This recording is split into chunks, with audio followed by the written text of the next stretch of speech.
الحمد لله نحمده ونستعينه ونستغفره ونؤمن به ونتوكل عليه ونعوذ بالله من شرور أنفسنا ومن سيئات أعمالنا من يهده الله فلا مضل له ومن يضلله فلا هادي له وأشهد أن لا إله إلا الله وحده لا شريك له وأشهد أن سيدنا ومولانا محمدًا عبده ورسوله صلى الله تعالى على خير خلقه سيدنا ومولانا محمد وعلى آله وأصحابه أجمعين. اللهم صل على سيدنا ومولانا محمد وعلى آل سيدنا ومولانا محمد وبارك وسلم صلاة وسلاما كثيرا كثيرا. يا رب صل وسلم دائما أبدا على حبيبك خير الخلق كلهم. أما بعد فأعوذ بالله من الشيطان الرجيم.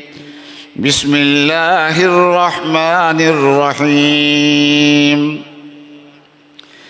الحج أشهر معلومات. صدق الله العظيم وصدق رسوله النبي الكريم. بزرگان محترم اور برادران عزیز، سن 1447 ہجری شوال کا پہلا جمعہ ہے پاکستان میں. جن ممالک میں عید ہفتے کے دن ہوئی تھی ان ممالک میں یہ شوال کا پہلا جمعہ ہے. اور اس سے پہلے رمضان کا مقدس مہینہ گزرا ہے جس کے دن بھی برکات والے تھے اور راتیں بھی برکتوں والی اور نورانی راتیں تھیں. اور یہ عبادات اور مجاہدے کا مہینہ تھا، عظیم مہینہ تھا. اور اس کے بعد یہ شوال، ذی قعدہ اور ذی الحجہ، یہ تینوں مہینے بھی بابرکت مہینے ہیں. قرآن پاک میں ہے کہ الحج اشہر معلومات، کہ حج کے چند معروف مہینے، چند مہینے ہیں.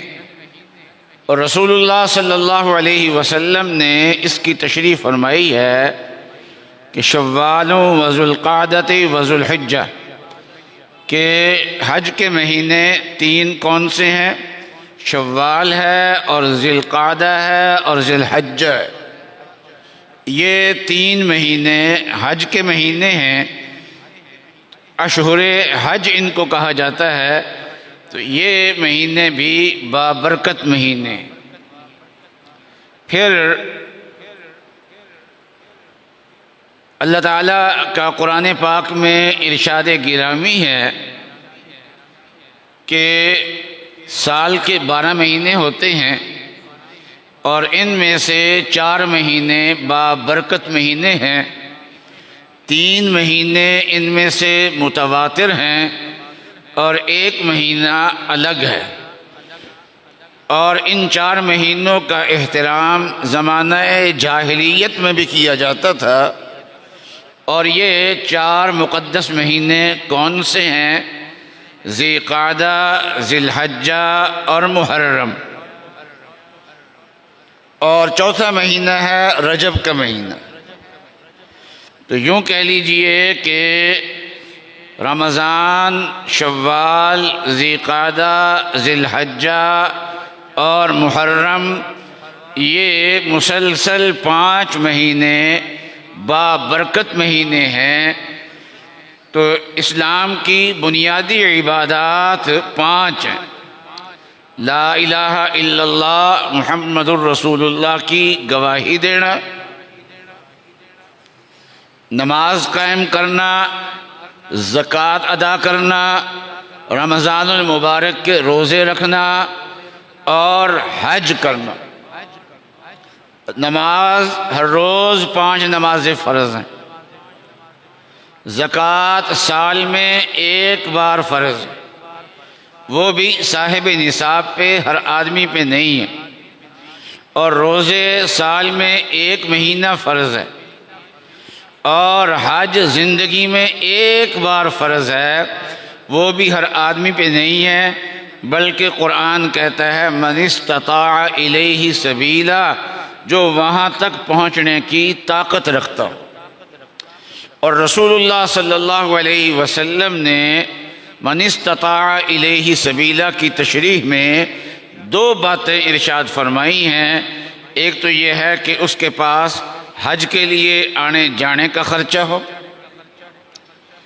اور شارحین حدیث نے فرمایا ہے کہ جہاں حج کا خرچہ اس کے پاس ہے تو جن کے اخراجات اس کے ذمہ لازم ہیں، بیوی ہے، بچے ہیں، بوڑھے والدین ہیں، تو ان کا خرچہ بھی دے کے جا سکتا ہوں۔ تو ایک تو یہ ہے کہ آنے جانے کا اور پیچھے رہنے والوں کا خرچہ اس کے پاس ہو، اور دوسرا یہ ہے کہ سواری کا انتظام ہو۔ اور آج کل جو لوگ سعودی عرب میں نہیں رہتے تو ان کے لیے سواری کا انتظام تبھی ہو سکتا ہے جب کہ اس کے پاس پاسپورٹ بھی ہو اور ویزا بھی۔ اس لیے رسول اللہ صلی اللہ علیہ وسلم نے قرآن پاک کی تشریح میں جو سواری کا انتظام فرمایا ہے تو اس سواری کے انتظام میں پاسپورٹ بھی داخل ہے اور حج کا ویزا بھی اس میں داخل ہے۔ تو یہ جس آدمی کے پاس یہ چیزیں ہوں اس آدمی پہ حج فرض ہے، اور زندگی میں 1 بار حج ہوتا ہے۔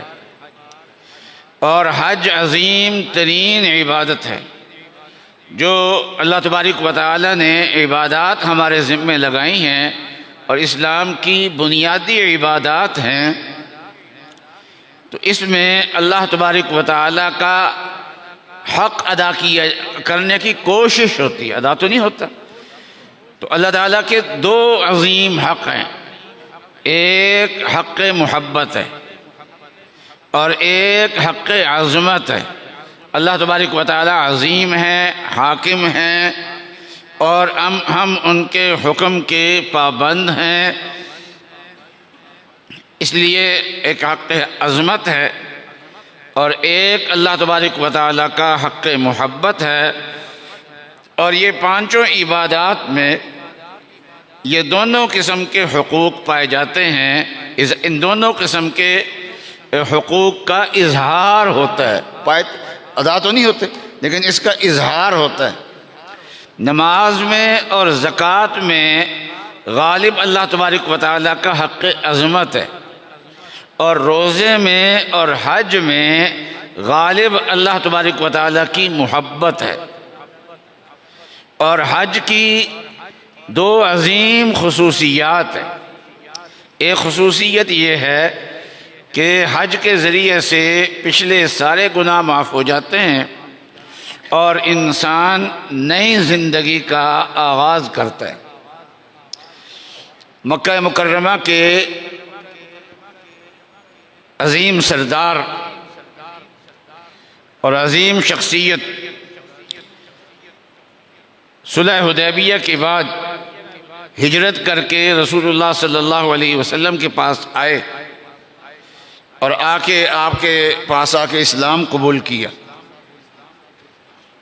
اور آ کے یہ کہا کہ ابسط یدک لابایعک، یا رسول اللہ اپنا ہاتھ آگے کیجئے، میں آپ سے بیعت کرنا چاہتا ہوں اور آپ اسلام قبول کرنا چاہتا ہوں۔ رسول اللہ صلی اللہ علیہ وسلم نے ہاتھ آگے کیا۔ حضرت عمرو بن عاص کہتے ہیں کہ میں نے اپنا ہاتھ پیچھے کر لیا، تو آن حضرت صلی اللہ علیہ وسلم نے فرمایا کہ ما لک یا عمر، اوے عمر کیا ہو گیا تجھے؟ خود ہی تو تم نے کہا تھا بیعت ہونا چاہتا ہوں، میں نے ہاتھ آگے کیا، تجھے ہاتھ پیچھے کر لیے۔ انہوں نے فرمایا کہ میں نے عرض کیا کہ اريد ان اشترط، میں ایک شرط لگانا چاہتا ہوں۔ آپ نے فرمایا تشترط ماذا، کیا شرط لگائے گا؟ تو عرض کیا کہ میں یہ شرط لگانا چاہتا ہوں کہ میرے پچھلے گناہ سارے معاف ہو جائیں، ایسا نہ ہو کہ اسلام بھی قبول کروں اور پچھلے گناہ بھی کھاتے میں رہ جائیں۔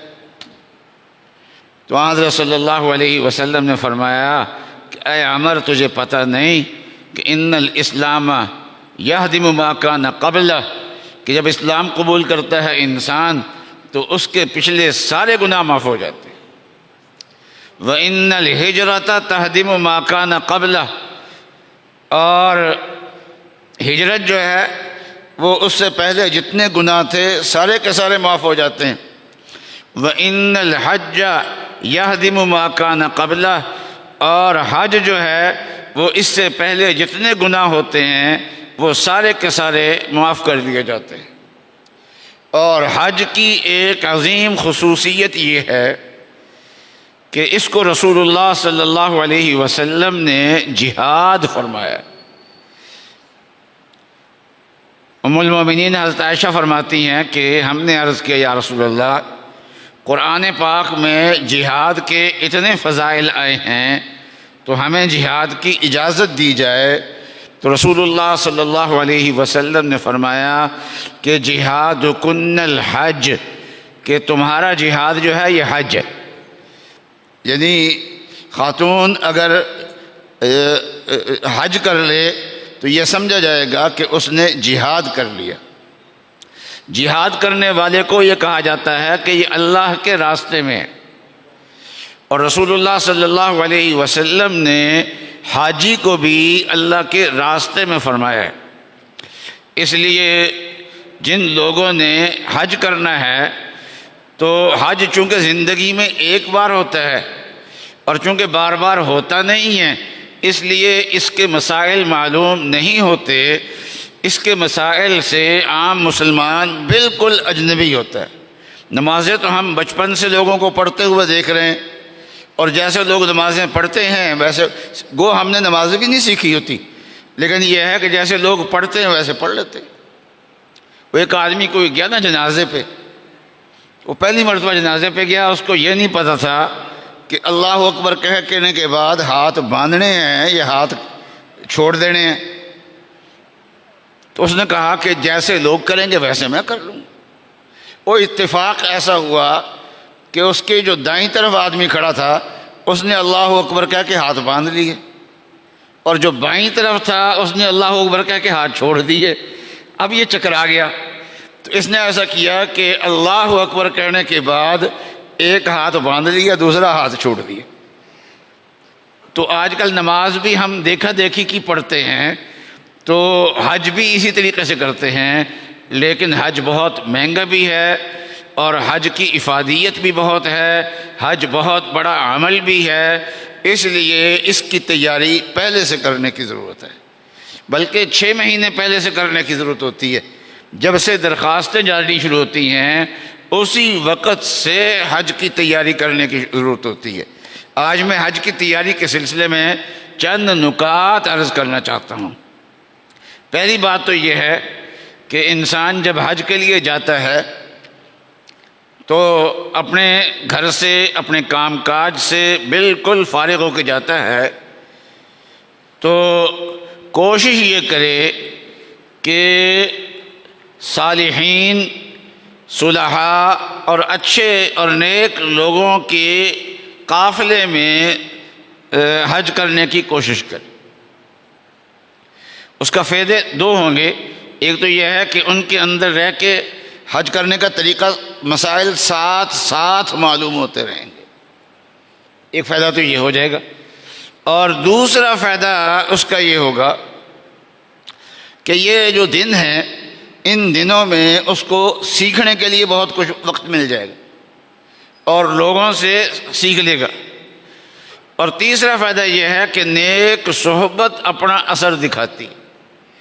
حج سے بس اوقات زندگی تبدیل نہیں ہوتی، اور لیکن جن صلحاء کے ساتھ آدمی حج کرنے کے لیے گئے ہے تو ان کے ساتھ رہنے سے زندگی کے اندر تبدیلی آ جاتی ہے، تو زندگی تبدیل ہو جاتی ہے۔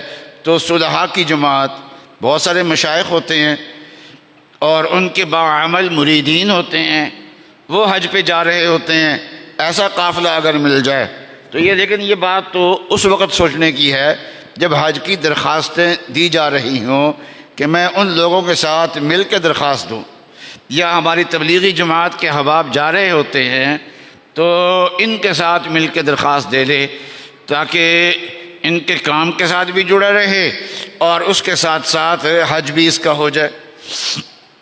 دوسرا یہ ہے کہ حج کی فضائل اس کو معلوم ہونے چاہیے، کہ یہ معلوم ہو کہ یہ حج کی اہمیت کیا ہے، حج حقیقت کیا ہے، حج کے فضائل کیا ہیں۔ اور حج کئی جگہ پہ ہوتا ہے، بیت اللہ میں ہوتا ہے تو بیت اللہ کے الگ فضائل ہیں، طواف کے الگ فضائل ہیں، صفا مروہ کی سعی کے الگ فضائل ہیں، وقوف عرفات کے الگ فضائل ہیں، کنکریاں مارنے کے الگ فضائل ہیں، اور پھر یہ ساری، اور حرم کے اپنے فضائل ہیں، اور مدینہ منورہ کے اپنے فضائل ہیں۔ تو ان فضائل کو جانیں تاکہ معلوم تو ہو نا اس کو یہ کام کرتے ہوئے، جب طواف کر رہا ہو اس کو پتہ ہو کہ میں کتنا بڑا عمل کر رہا ہوں اور میں اس وقت کس نیکی کے اندر لگا ہوا ہوں۔ صفا مروہ کو دوڑ رہا ہے تو اس کو پتہ تو ہونا چاہیے کہ میں کر رہا ہوں۔ عرفات کے میدان میں ہے تو پتہ تو ہونا چاہیے کہ میں کس جگہ پہ کھڑا ہوں، اس کی فضیلت کیا ہے۔ اس کے لیے بہت ساری کتابیں مل جائیں گی، لیکن سب سے بہترین کتاب جو ہے حضرت شیخ الحدیث مولانا زکریا صاحب نور اللہ مرقدہ کی فضائل حج۔ تیسری چیز جو ہے وہ یہ ہے کہ مسائل سیکھ کے جانے کی ضرورت ہوتی ہے، کہ مسائل اس کو معلوم ہو، اور حج کے مسائل کوئی زیادہ مشکل نہیں ہے۔ حج کے فضائل، حج کے فرائض 3 ہیں، واجبات 6 ہیں، تو واجبات پورے کرنے ہیں اور فرائض پورے کرنے ہیں۔ کچھ چیزیں ممنوع ہیں ان کو یاد کرنا ہے اور ان کے مطابق عمل کرنا ہے۔ تو حج کے مسائل کو سیکھ کے یہاں سے جائے، اور پھر کسی سے رابطہ، آج کل رابطہ رکھنا واٹس ایپ پہ بہت آسان کام ہے۔ بہت سارے ہمارے دوست احباب ایسے ہوتے ہیں کہ ان کو طواف کرتے ہوئے مسئلہ درپیش آتا ہے، طواف کا مسئلہ درپیش آ جاتا ہے، وہ اسی وقت کال کر لیتے ہیں اور اسی وقت مسئلہ پوچھ لیتے ہیں۔ تو آج کل تو رابطہ بہت آسان ہو گیا ہے۔ تو حج کے مسائل کو سیکھ کے جائے، اور حج کے مسائل سیکھنے میں 2 کام کرنے کے ہوتے ہیں۔ ایک تو یہ ہے کہ حج کی کوئی کتاب ساتھ لے کے جائے، مستند کتاب، وہ ابھی سے اس کا مطالعہ شروع کرے، اس کو پڑھنا شروع کرے، اور جہاں جہاں سے سمجھ میں نہیں آئی وہاں نشان لگاتا جائے، اور کسی دن کسی عالم کے پاس جا کے ان مقامات کو سمجھ لے۔ تو اس طرح، اور پھر حج کی جو تربیتی کلاسیں علماء کرام لگاتے ہیں ان کلاسوں کو اٹینڈ کرے۔ اس طریقے سے حج کے مسائل سیکھ کے جائے گا تو توقع یہ ہے، اب لوگ 12 لاکھ، یہ تو کم سے کم خرچہ ہے نا، ورنہ 50 لاکھ روپیہ لگا کے بھی حج کرنے کے لیے جاتے ہیں، لیکن اتنا خرچہ کر لیتے ہیں، لیکن چند گھنٹے مسائل سیکھ لیں یہ نہیں کرتے۔ نتیجہ کیا ہوتا ہے کہ ان کو مسائل کا کوئی علم نہیں ہوتا اور حج اس کا صحیح نہیں ہوتا۔ اور بہت سارے، ایک آدمی آخری فلیٹوں سے حج پہ گیا اور اس میں اس کے پاس وقت زیادہ نہیں ہوتا، اور یہ جاتے ہی بیت اللہ شریف کا طواف، عمرہ وغیرہ جو کرنا ہے کر کے پھر حج کی طرف جانا ہوتا ہے۔ وہ وہاں پر گیا، گاؤں کا رہنے والا تھا، مسئلے سیکھ کے نہیں آیا تھا، تو کہنے لگا اللہ کے گھر پہنچ گیا ہوں، کھجوریں اس نے اپنے پاس رکھ دی کہ زمزم پی جاؤں گا، کھجوریں کھائی جاؤں گا، اللہ کے گھر سے میں نے نکلنے نہیں جلدی۔ تو وہ عرفات کا دن وہیں اس کا رہ گیا، عرفات کے میدان میں نہیں گیا تو حج ہی نہیں ہوا اس کا۔ کہتا جی میں تو مجھ بیچ کے آیا سی، اور لوگوں نے بتایا کہ تیرا حج ہی نہیں ہوا۔ تو مسائل سیکھ کے پھر انسان کو جانا چاہیے۔ اور اس سے اگلا کام کرنے کا یہ ہے، چوتھا کام وہ یہ ہے کہ آج کل ہم چلنے کے عادی نہیں رہے، مشقت کے عادی نہیں رہے، تو اپنے جسم کو پیدل چلنے کا عادی بنائیں اور مشقت کا عادی بنائیں۔ اور یہ ظاہر بات ہے کہ اس کے لیے چند مہینے لگیں گے، اور جم جوائن کر لے، اور جم کے جو مالکان ہیں وہ بھی حاجیوں کے لیے جو ضروری ہوتا ہے، جو ورزش ہے وہ ان سے کرائیں، اور اس کے علاوہ اور کام ان سے نہ کرائیں۔ وہ اگر ہم سے ٹریننگ لیں تو ہم ان کو بتائیں گے کہ آپ حاجیوں کو کیا کرا سکتے ہیں، اور حاجیوں کو کس قسم کی مشقت جو ہے ان سے گزارنا چاہیے، تو وہ اس مشقت سے ان کو گزاریں۔ تو یہ چلنے کی عادت جو ہے وہ ڈالنے کی ضرورت ہوتی ہے، پیدل چلنے کی ہم بالکل عادت نہیں ہوتی۔